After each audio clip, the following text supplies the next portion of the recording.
Hello everyone, this is Parag and CPC के lecture के part 2 में आप लोगों का बहुत बहुत बहुत स्वागत है। एक सेकेंड, हाँ, तो सीपीसी के लेक्चर के पार्ट 2 में आप लोग का बहुत बहुत बहुत स्वागत है। तो सीपीसी के पार्ट 1 में बेसिकली पार्ट 1 मेरा ऑलरेडी अपलोडेड है यूट्यूब पे, तो आप जाके देख सकते हो। तो पार्ट 1 मैंने ऑलरेडी करा है। आज मैं सेटअप में नहीं करा रहा हूँ वन सेकेंड, सॉरी, आज मैं सेटअप में नहीं करा रहा हूँ बिकॉज थोड़ा सा इशू आ गया है। सो आज मैं घर पे ही कर रहा हूँ और इसीलिए आपको सेटअप वाला लुक नहीं दिख रहा होगा बेसिकली। तो आज घर पे ही होगा। तो पार्ट 1 में बेसिकली हमने यहाँ तक डिस्कस किया था। कहाँ तक? रेस्ट जुडिकेटा तक। रेस्ट जुडिकेटा तक हमने ऑलरेडी डिस्कस कर लिया था। तो आज हम चालू करने वाला है सेटऑफ, काउंटर क्लेम एंड इक्विटेबल सेटऑफ से, जो कि एक बहुत बढ़िया टॉपिक है। एंड पेपर में इसमें क्वेश्चन पूछे जाता है 100%, 101% इस पे क्वेश्चन पूछा जाता है पेपर में। और ऑलरेडी प्रीवियस पेपर में इसमें क्वेश्चन पूछे भी गए हैं, तो कोई डाउट ही नहीं है। तो सेटऑफ, एक set off, counter claim and equitable set off basically है क्या, मतलब है क्या ये सेटऑफ, क्या है काउंटर क्लेम, क्या है इक्विटेबल सेटऑफ, क्या है देखते हैं। सबसे पहले अगर मैं बात करूं सेटऑफ की, तो सेटऑफ में मैं आपको एक एग्जांपल देना चाहूंगा, मतलब एक एग्जांपल से समझेंगे। सेट ऑफ क्या होता है ना कि बेसिकली क्या होता है कि एक समझो लड़का है जिसका नाम है रमेश, एज यूजुअल हमेशा की तरह, और एक दूसरा लड़का है जिसका नाम है सुरेश। एक रमेश है, एक सुरेश है। अब रमेश एक प्लेंटिफ है और रमेश ने क्या किया, सुरेश के ऊपर केस किया। अब रमेश ने बोला कि सुरेश ने मेरे 10 लाख रुपए लिए हुए हैं।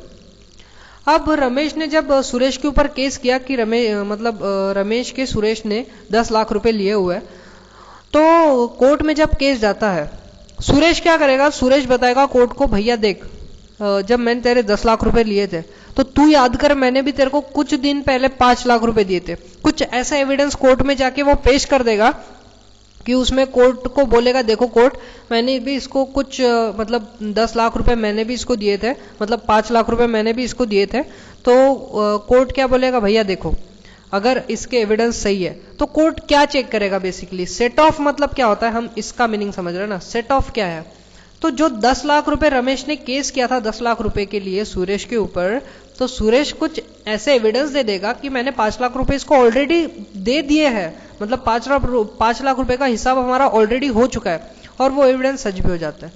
कोर्ट कुछ चीजें चेक करता है, बट जब भी वो एविडेंस देगा ना, कोर्ट क्या चेक करेगा, तो कोर्ट कुछ चीजें चेक करेगा कि ये जो केस है ये मनी रिकवरी के लिए है क्या, ऑब्वियसली ये पहली चीज कोर्ट चेक करेगा। दूसरी चीज कोर्ट चेक करेगा, जो मनी है वो असर्टेन है क्या, मतलब ऑलरेडी मिल चुका है क्या, दूसरी चीज कोर्ट ये चेक करेगा। तीसरी चीज कोर्ट चेक करता है, क्या ये मनी जो आप रिकवर कर रहे हो, क्या ये लीगली रिकवरेबल है, क्या आप इलीगल तरीके से इसको रिकवर कर रहे हो, कोर्ट ये तीसरी चीज चेक करेगा। चौथी चीज कोर्ट क्या चेक करता है, क्या वो मनी जो है वो एग्जिस्टेंस में है क्या। ये 4 चीजें कोर्ट चेक करता है, उसके बाद ही कोर्ट अपना डिसीजन देगा। सेट ऑफ में क्या होता है, देखो नॉर्मली एक इंसान ने दूसरे इंसान के ऊपर केस किया है, सपोज रमेश और सुरेश का है, 10 लाख रुपए के लिए केस हुआ था। सुरेश कुछ ऐसा एविडेंस दे देगा कि बोलेगा, देखो ऑलरेडी मैंने 5 लाख रुपए दे दिए हैं। तो कोर्ट अगर ये सारी कंडीशंस फुलफिल हो जाती है और कोर्ट को लगता है कि हाँ भैया इसने 5 लाख रुपए तो ऑलरेडी दे दिए हैं, तो ये केस चलेगा ओनली 5 लाख रुपए के लिए, ना कि 10 लाख रुपए के लिए। आई होप आपको समझ में आ गया होगा, मैंने बहुत इजी तरीके से करवाया है, आई होप आपको समझ में आया होगा। ठीक है, तो चलिए नेक्स्ट आगे बढ़ते हैं। 1 सेकेंड, हाँ, तो आगे बढ़ते हैं। उसके बाद आता है एक सेट ऑफ का इफेक्ट क्या होगा, तो सेट ऑफ से जो अमाउंट है उसमें मतलब वो अमाउंट आधी हो जाती है, और दोनों पार्टी की जो ये है केस है वो अमाउंट पे चलेगा जो ऑलरेडी एग्जिस्टेंस में है, अभी जो ऑलरेडी दे चुके हैं उस पे केस नहीं चलता है। उसके बाद आता है काउंटर क्लेम। पर काउंटर क्लेम से पहले मैं बताना चाहूंगा इक्विटेबल सेट ऑफ, क्योंकि हमने सेट ऑफ पढ़ा है ना, तो इक्विटेबल सेट ऑफ हमको समझ में आएगा। अब बहुत सारे लोगों को ये कंफ्यूजन होता है set of equitable set of में क्या डिफरेंस है। देखो यहाँ पे मैंने एक लाइन हाईलाइट की हुई है, अनअसर्टेन सम ऑफ मनी। अब सेट ऑफ के 2 टाइप होते हैं, एक लीगल सेट ऑफ और एक इक्विटेबल सेट ऑफ। एक लीगल सेट ऑफ और एक equitable set of. Legal set of वो सेट ऑफ है जिसमें आपको मनी पता है, मतलब 10 रुपए की चीज थी तो 5 रुपए ऑलरेडी पेड है, मतलब आपको मनी पता है कि कितने पेड है। अब इक्विटेबल सेट ऑफ एक ऐसा कंसेप्ट आ जाता है कि जिसमें आपको पता ही नहीं है कि अमाउंट क्या है, अमाउंट अनसर्टन है। मतलब आपको अमाउंट ही नहीं पता कि अमाउंट क्या है, कि जो तुमने ऑलरेडी पे कर चुके हो वो अमाउंट तुमको नहीं पता, तो वो उस मतलब यार वो होता है थोड़ा मतलब कोड चेक करती है, फिर क्या मनी फिर उस पे केस चलेगा। वो नॉर्मली सेट ऑफ जैसे ही होता है, बट यहाँ पे मनी अनसर्टन होता है और वहां पे मनी सर्टन होता है, मतलब वहां पे मनी पता होता है लीगल सेट ऑफ में। इक्विटेबल सेट ऑफ में हमको मनी पता नहीं होता, इट्स सिंपल। अब आता है काउंटर क्लेम। काउंटर क्लेम भी मैं एक एग्जाम्पल से समझाता हूँ, ठीक है। अब सपोज रमेश और सूरज का ही केस ले लेते हैं। रमेश ने सूरज के ऊपर केस किया 5 लाख रुपए के लिए। रमेश ने सूरज के ऊपर 5 लाख रुपए के लिए केस किया, बट सूरज बोलता है भाई मैंने तेरे को 15 लाख रुपए ऑलरेडी उधार दे चुका हूं, वो तूने 15 लाख रुपए मेरे को अभी तक वापस किए ही नहीं। क्या? अब रमेश ने सुरेश के ऊपर 10 लाख रुपए के लिए केस किया, बट सुरेश कुछ कोर्ट को ऐसा एविडेंस दे देता है कि मैंने ऑलरेडी इसको 15 लाख रुपए दिए हुए हैं, बट इसने मेरे को अभी तक एक भी रुपया वापस नहीं किया। तो ऐसे केस में क्या होता है, जो केस होता है ना वो प्लेंटिफ पे चलता है 5 लाख रुपए के लिए, समझे। काउंटर क्लेम होता है, मतलब जो केस डिफेंडेंट पे हुआ था, मतलब जो सुरेश पे हुआ था ना, अब सुरेश एक प्लेंटिफ बन गया और वो रमेश जो है वो एक डिपेंडेंट बन गया। अब रमेश को सुरेश को 5 लाख रुपए देने पड़ेंगे, ना ही रमेश मतलब सुरेश के ऊपर ये 10 लाख रुपए का केस चलेगा। 10 लाख रुपए का तो केस खत्म हो गया, अब केस चलेगा प्लेंटिफ के ऊपर 5 लाख रुपए के लिए। आई होप आपको क्लियर होगा। एक इंपॉर्टेंट कंसेप्ट आ जाता है, ये ध्यान में रखिएगा, ठीक है। Set of equitable set of आपको समझ गया। अब temporary injunction and interlocutory orders, अब ये क्या कंसेप्ट है, ये भी एक इंपॉर्टेंट कंसेप्ट है। सीपीसी में ये कुछ ऐसा कंसेप्ट है ना भैया कि जो आपके लिए बहुत बहुत बहुत मार्क्स कवरिंग, मतलब टेम्पररी इंजंक्शन है, इंटरलोकेटरी ऑर्डर है, तो ये कुछ ऐसे कंसेप्ट हो जाते हैं कि जो बहुत ज्यादा इंपॉर्टेंट है, मतलब बहुत ही ज्यादा इंपॉर्टेंट है, तो आपको इसमें ध्यान देना चाहिए, इसके ऊपर ज्यादा फोकस करना चाहिए। सो सबसे पहले मैं इंजंक्शन का मतलब बता दूं। इंजंक्शन का मतलब होता है प्रोहिबिशन। प्रोहिबिशन, किसी चीज को रोकना, कि कोई चीज तुम नहीं कर सकते, ये चीज किसी को बताना, स्टॉप लगा देना, किसी चीज के ऊपर स्टॉप लगा देना, प्रोहिबिट कर देना कि तुम ये चीज नहीं कर सकते, उसको बोलते हैं इंजंक्शन, ठीक है। इंजंक्शन इंजेक्शन नहीं है, इंजंक्शन है, स्टॉप कर रहे हो, किसी चीज को रोक रहे हो कोई चीज करने से। अब टेम्पररी इंजंक्शन मतलब आपको नाम से समझ में आ गया होगा, टेम्पररी मतलब कुछ समय के लिए आप किसी चीज को रोक रहे हो करने से, कुछ समय के लिए किसी चीज को कुछ करने से रोक रहे हो, दैट इज टेम्पररी इंजंक्शन, ठीक है। अब टेम्पररी इंजंक्शन में समझते हैं क्या बेसिकली। तो आप टेम्पररी इंजंक्शन क्यों लगाते हो, फॉर मतलब देखो एक सेकंड में पेन ले लेता हूं। टेम्पररी इंजंक्शन क्यों लगाया जाता है, कुछ किसी वेस्टिंग को बचाने के लिए लगाया जाता है, किसी डैमेज को बचाने के लिए लगाया जाता है, अलेनेशन को बचाने के लिए लगाया जाता है, ठीक है। उसके बाद देखो यहाँ पे आपको 3 पॉइंट दिख रहे हैं, ये 3 पॉइंट समझो। सबसे पहले कोई प्रॉपर्टी के ऊपर कोई डिस्प्यूट चल रहा है, ठीक है, कोर्ट को लग रहा है कि ये जो बंदा है ये प्रॉपर्टी को वेस्ट करेगा, डैमेज करेगा, मतलब कुछ डैमेज पहुंचाएगा, तोड़ेगा या कुछ भी करेगा, इसीलिए कोर्ट बोलता है कि तुम ये प्रॉपर्टी के आसपास भी नहीं जाओगे जब तक नेक्स्ट हियरिंग की डेट आती नहीं है, समझे। कोर्ट क्या बोलता है कि तुम ये प्रॉपर्टी के आसपास इर्द गिर्द भी नहीं घूम सकते जब तक नेक्स्ट केस की मतलब आता नहीं है, नेक्स्ट डेट तक। टेम्पररी इंजेक्शन है, मतलब कुछ समय तक आप ये चीज नहीं कर सकते, ठीक है। तो डिफेंडेंट के ऊपर रहता है, ये डिफेंडेंट कुछ चीज नहीं कर सकता है, कोर्ट उस पर इंजेक्शन लगा देता है, टेम्पररी पीरियड तक का है, कुछ नेक्स्ट हियरिंग तक का। उसके बाद defendant dispossess plaintiff otherwise cause injury, plaintiff को इंजुरी हो सकती है इसलिए लगाया जाता है टेम्पररी इंजेक्शन, ये सब बोला है यहाँ पे। बट देखो कोर्ट क्या करेगा, before granting temporary injection, temporary injection grant करने के पहले कोर्ट खुद को सेटिस्फाई करता है, क्या सही में प्लेंटिफ जो है उसको ये डैमेज वैमेज से हो रहा है, क्या उसको मतलब उसको सही में ये डैमेज हो रहा है या वो ऐसे ही है। सही में अगर उसको डैमेज हो रहा है, मतलब सही में उसको वो कॉज हो रहा है, तो ही कोर्ट वो इंजेक्शन ग्रांट करता है, अदरवाइज कोर्ट इंजेक्शन ग्रांट नहीं करता है। So first court satisfy himself, वो खुद को पहले सेटिस्फाई करेगा क्या सही में वो हार्म या इंजुरी से सफर्ड कर रहा है कि नहीं कर रहा है। इफ वो सफर्ड नहीं कर रहा है तो कोर्ट मतलब हार्म नहीं है तो कोर्ट मतलब नहीं ग्रांट करती है। ठीक है, it's so simple and so easy. Next आता है इंटरलोकेटरी ऑर्डर। अब कई लोगों को ना इसमें कंफ्यूजन होता है, डिक्री और ऑर्डर। मतलब डिक्री में होता है प्रिलिमिनरी डिक्री और यहाँ पे होता है इंटरलोकेटरी ऑर्डर। ऑर्डर में इंटरलोकेटरी वर्ड यूज किया जाता है, डिक्री में प्रिलिमिनरी वर्ड यूज किया जाता है। सिंपल है। देखो अब इंटरलोकेटरी ऑर्डर क्या होता है, बेसिकली ऐसा ऑर्डर जो फाइनल ऑर्डर नहीं है।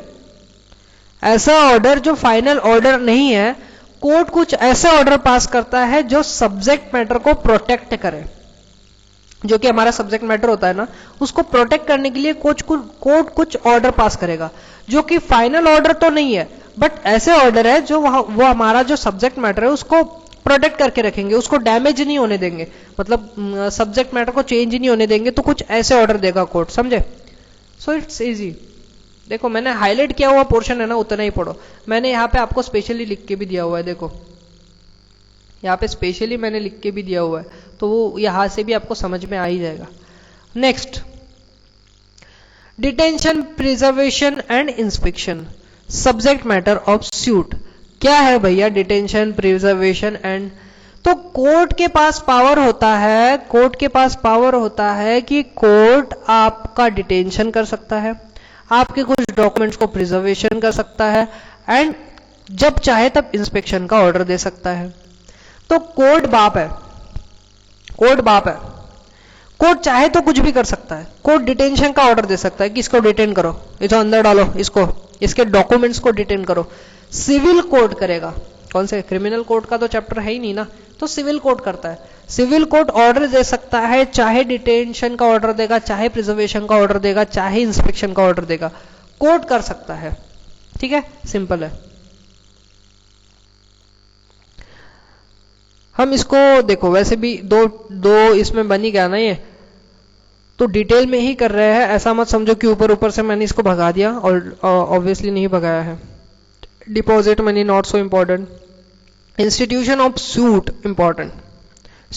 सूट में क्या, तो सूट कौन करेगा, अपोजिंग पार्टी सूट करेगी, कोई तो भी कॉज ऑफ एक्शन अराइज होगा, यहाँ पे सब्जेक्ट मैटर्स होगा कोई तो भी, एंड उसको क्लेम मिलेगा, रिलीफ क्लेम। अब आते हैं एक इंपॉर्टेंट कंसेप्ट पे जो कि है यहाँ पे miss joinder of party and cause of action. Cause of action हम ऑलरेडी कर चुके हैं क्या? हाँ, तो कॉज ऑफ एक्शन हम ऑलरेडी कर चुके हैं, तो कॉज ऑफ एक्शन नहीं करेंगे। अब करते हैं सबसे पहले मिस जॉइंडर ऑफ पार्टी का कंसेप्ट। यहां पे भी बहुत सारे लोगों को कंफ्यूजन होता है। देखो एक एग्जांपल के थ्रू समझता है। मिस जॉइंडर, मिस को हटा दो, सबसे पहले समझता है कंसेप्ट जॉइंडर का। सबसे पहले कौन सा कंसेप्ट समझता है? जॉइंडर का। जॉइंडर क्या होता है? देखो अब सपोज एक मेरा फ्रेंड है, अब उसको किसी लड़की ने धमकी दी है कि भैया देख, भैया नहीं सॉरी, वो उसकी गर्लफ्रेंड थी। अब वो उसके गर्लफ्रेंड ने मेरे फ्रेंड को धमकी दी कि तूने अगर मेरे को पैसे नहीं दिए या तूने मेरे को आईफोन लेके नहीं दिया तो फिर मैं तेरे ऊपर केस कर दूंगी, या मैं ऐसा लगा दूं, या ऐसे तेरे ऊपर इल्जाम लगा दूंगी, वैसे तेरे ऊपर इल्जाम लगा दूंगी। ऐसा मेरे फ्रेंड को उसकी गर्लफ्रेंड बोल रही है। अब उसकी गर्लफ्रेंड का मेरे को मैसेज आया, देख अगर तूने ऐसा किया तो मैं तेरे ऊपर भी केस कर दूंगी, ये कर दूंगी, वो कर दूंगी। बट वो मेरे को केस कर दूंगी तो छोड़ो, वो मेरे को दे रही है धमकी कि मैं तेरे को मार भी दूंगी, मैं तेरा मर्डर कर दूंगी या एंड ऑल। अब मेरा दोस्त उस पे केस करना चाहता है उसकी गर्लफ्रेंड पे कि ये मेरे को ऐसी धमकी दे रही है कि ये मैंने अगर उसको आईफोन लेके नहीं दिया तो ये मेरे को फालतू केस में फंसा देगी, ये कर देगी, वो कर देगी। मैं भी उसकी गर्लफ्रेंड पे केस करना चाहता हूँ कि ये मेरे को धमकी दे रही है, ये मेरे को मार देगी, ये मेरा मर्डर कर देगी, and all and all and all. But अब मैंने मेरे दोस्त को कहा चल भाई तेरे को भी उस पे केस करना है, मेरे को भी उस पे केस करना है। अब हम दोनों को उस पे केस करना है। अगर हम दोनों को उस पे केस करना है तो फिर मैं बोलूंगा मेरे दोस्त को चल अपन जाते हैं और उस पे केस करते हैं। अपन जाते हैं और उस पर केस करते हैं, ठीक है। So that is miss joinder. ये क्या होगा? मिस जॉइंडर हो गया। जॉइंडर क्या होता है?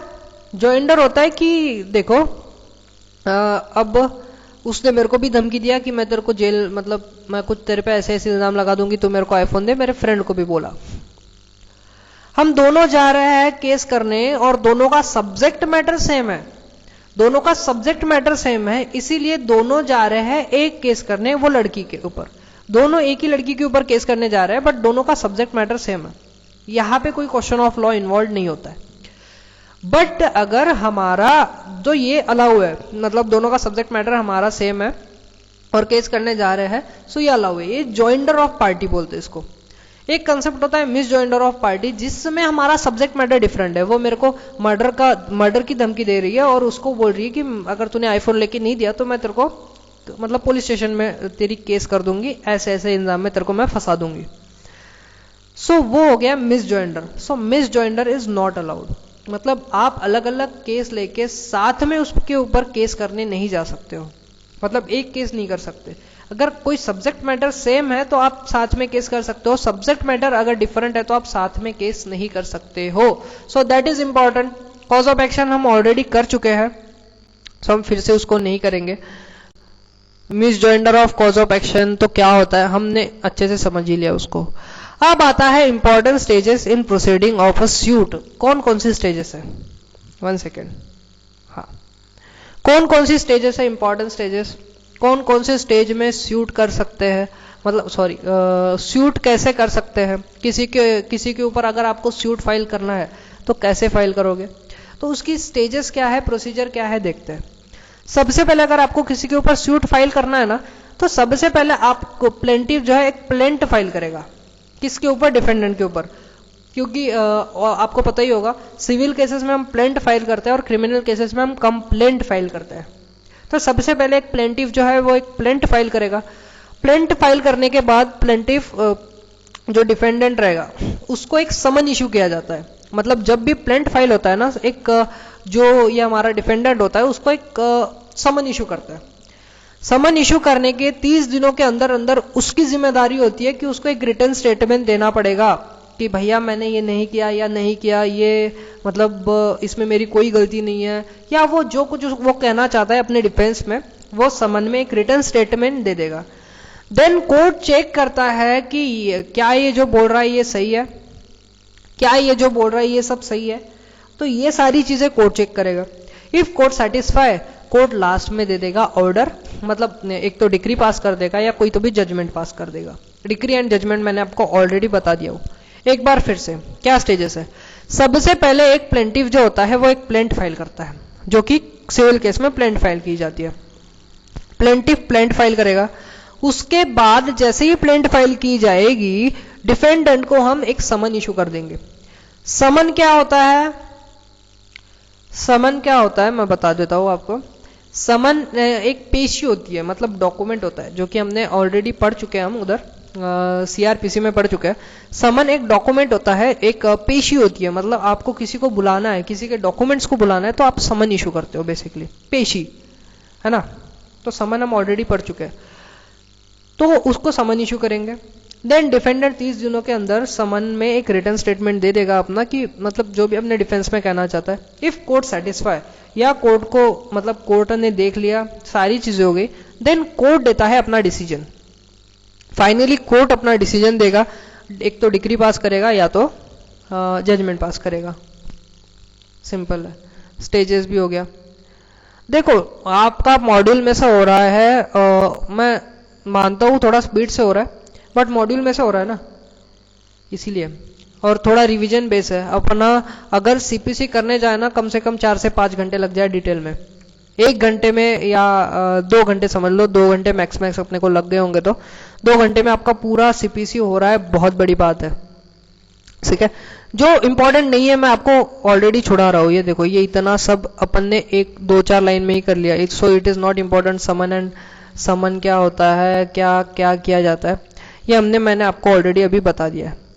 सो ये डिफेंस, फिर वो अपने डिफेंस में कुछ बोलेगा, ये वो, सो इट्स नॉट इम्पॉर्टेंट, ये इम्पॉर्टेंट।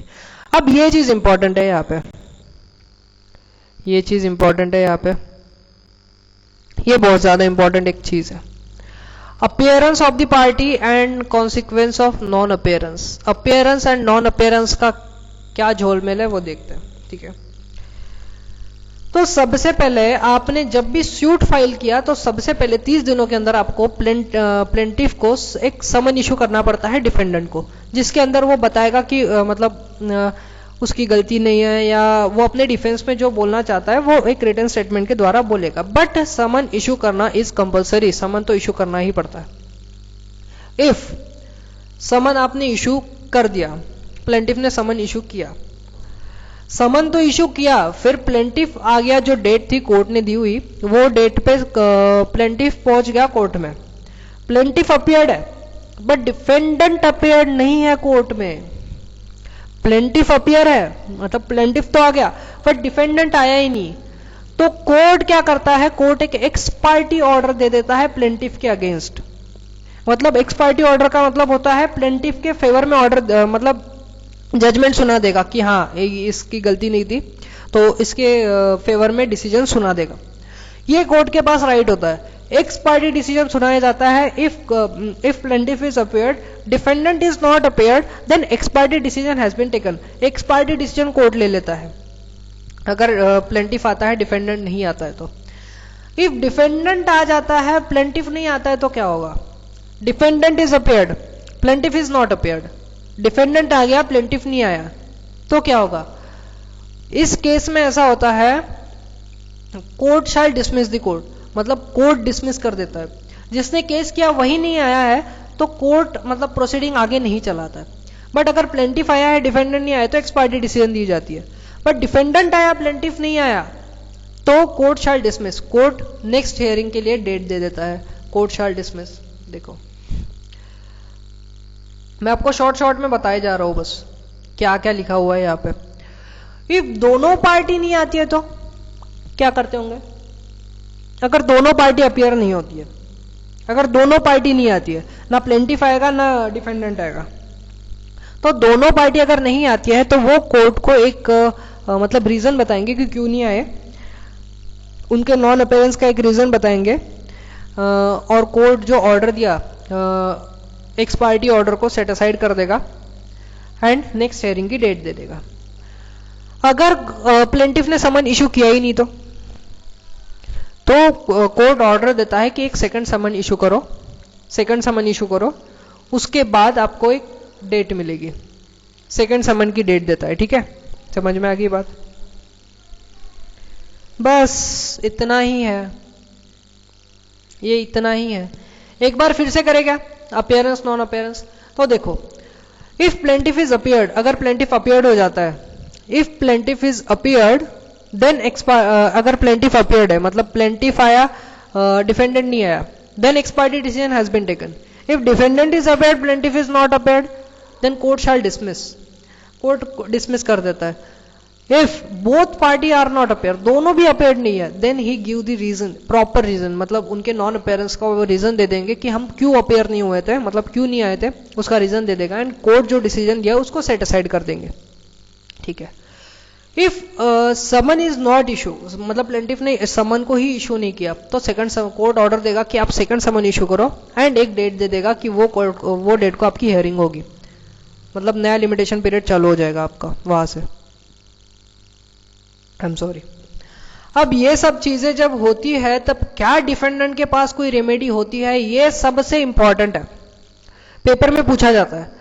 कोई रेमेडीज बताओ, मतलब रेमेडीज बताओ एक्स पार्टी डिक्री के अगेंस्ट, एक्स पार्टी डिक्री जो भी कोर्ट पास करता है ना उसके अगेंस्ट में आप रेमेडीज बताओ कि क्या रेमेडीज है, क्या रेमेडीज डिफेंडेंट के पास है। तो डिफेंडेंट के पास 4 रेमेडीज होती है, 4 रेमेडीज डिफेंडेंट के पास होती है।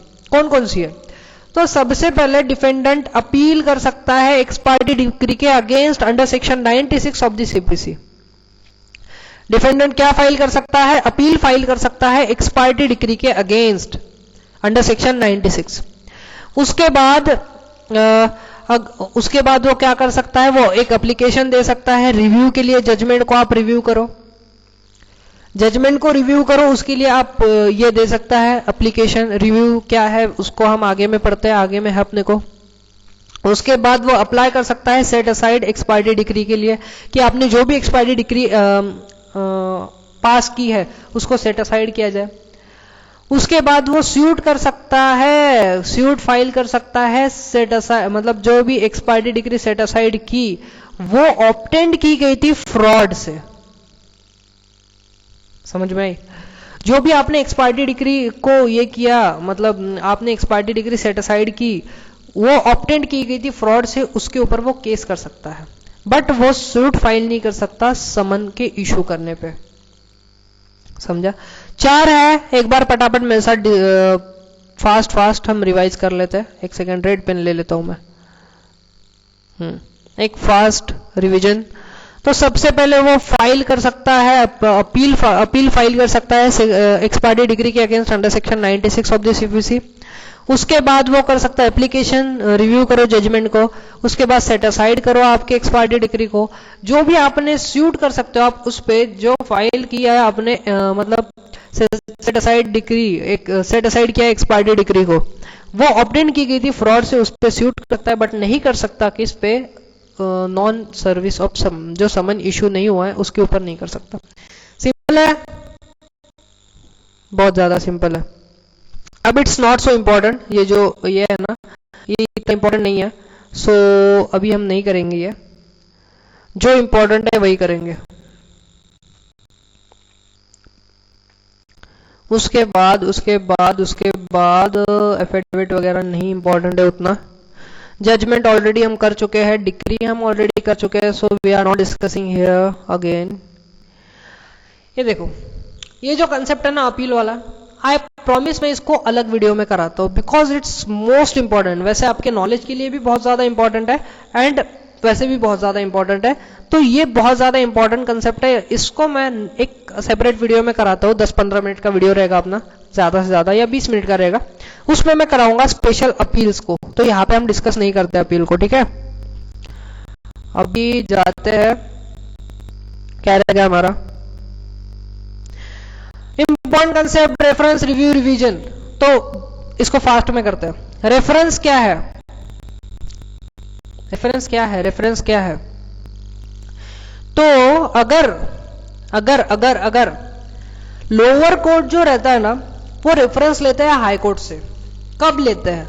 जब कोई क्वेश्चन ऑफ लॉ इन्वॉल्व हो, मतलब कोई उसमें क्वेश्चन इन्वॉल्व आ जाए, या उसको कोई डाउट हो वो क्वेश्चन ऑफ लॉ के रिलेटेड, तब लोअर कोर्ट जो रहते हैं वो रेफरेंस देते हैं हाई कोर्ट को कि मतलब ये केस हमसे नहीं होगा, तो इसको थोड़ा आप हैंडल करो, तो वो रेफरेंस देंगे हाई कोर्ट को। It is a reference.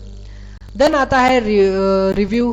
Review का क्या कंसेप्ट है? देखो, रिव्यू, जो भी कोई एग्रीड पार्टी रहती है ना, मतलब अगर मैं एग्रीड हूं, मेरे ऊपर कोई केस हुआ था, कोर्ट ने डिसीजन दिया, बट मैं कोर्ट के डिसीजन से खुश नहीं हूं, मैं क्या करूंगा?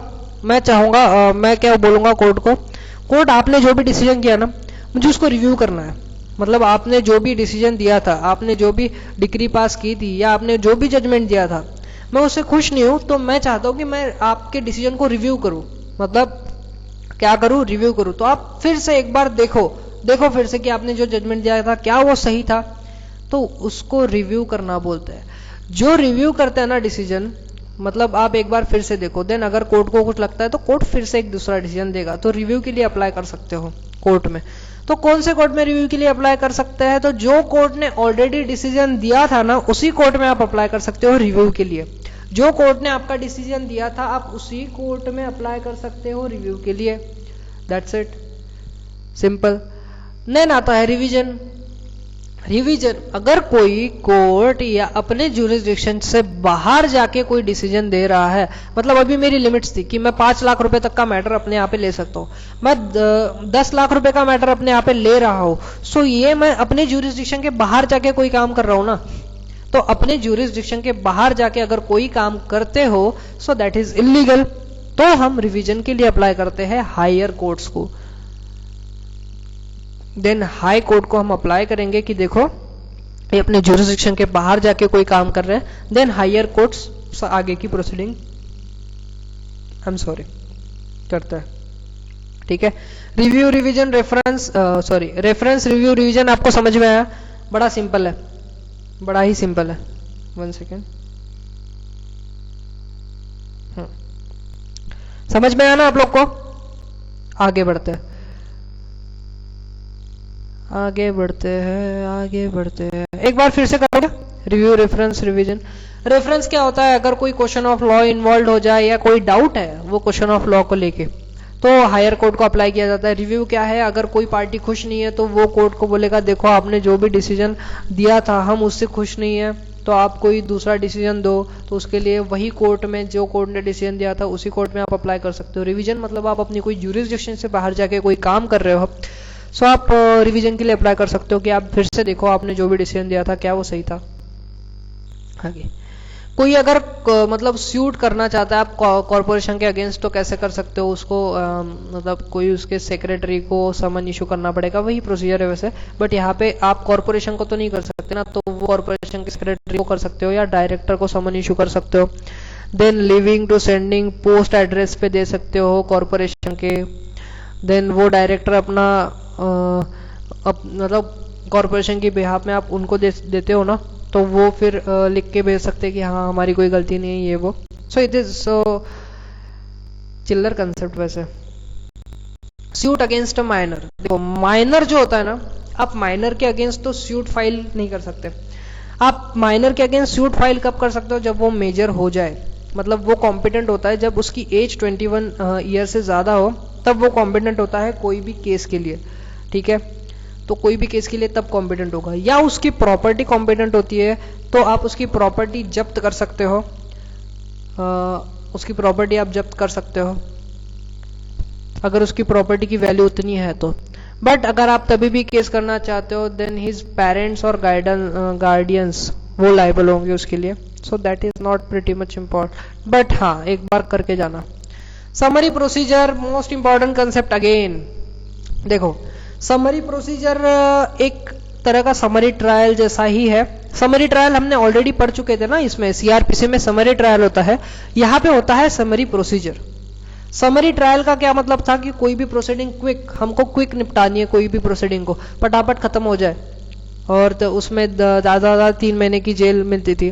तो ऐसे ये होती है समरी ट्रायल। अब हम देख रहे हैं कि समरी प्रोसीजर क्या है। समरी प्रोसीजर बेसिकली कोई भी आपका मतलब सूट अराइज होता है related to bill of exchange, hundi, promissory note या इससे रिलेटेड कुछ, hundi, promissory note, bill of exchange, इससे रिलेटेड अगर आपके सूट अराइज होते हैं। मतलब क्या हुआ, सपोज एक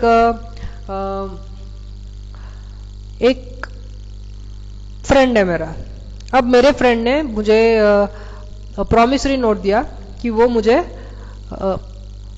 1 लाख रुपए पे करेगा 1 महीने बाद। उसने पे नहीं किए।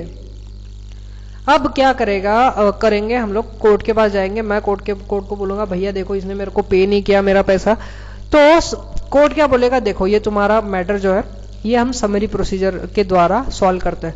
बिकॉज आपके मैटर कुछ इस तरह के मैटर है ना, कोर्ट के पास वैसे ही बहुत मैटर पड़े हुए हैं, तो कोर्ट को चाहिए था कि वो अपने कुछ मैटर जो है ना क्विक सॉल्व करे और उसको खत्म करे, क्योंकि कोर्ट को और मैटर्स लेने में मतलब पॉसिबल नहीं है कि ये छोटे छोटे मैटर कोर्ट्स दबा के रखे, तो इसको क्विक सॉल्व करता है कोर्ट, है ना। तो चलो मैं आपको बताता हूँ। तो बिल ऑफ एक्सचेंज है या हुंडी है या प्रॉमिसरी नोट है, इससे रिलेटेड कोई भी मैटर आता है समरी प्रोसीजर में जो कोर्ट क्विक सॉल्व करता है, क्विक उसको फिक्स करता है सम ऑफ मनी देके या जो भी कोई पेनल्टी लगा देगा। ये मैटर्स बेसिकली सॉल्व कौन करता है, तो हाई कोर्ट करता है, सिटी सिविल कोर्ट करता है, स्मॉल कोर्ट्स की तरफ ये मैटर जाता है। सुप्रीम कोर्ट की तरफ ये मैटर नहीं लेके जाते क्योंकि सुप्रीम कोर्ट में बड़े बड़े मैटर जाते हैं या कोई मैटर, तो उसको स्पीडली सॉल्व करना इट्स अ समरी प्रोसीजर, खत्म कर देना। देखो यहाँ पे वही सब बोला है, तो एक बार आप अगर चाहे तो इसको पढ़ लेना, ठीक है। Now I think the chapter is over. It is not pretty much important, so we can't waste our time here.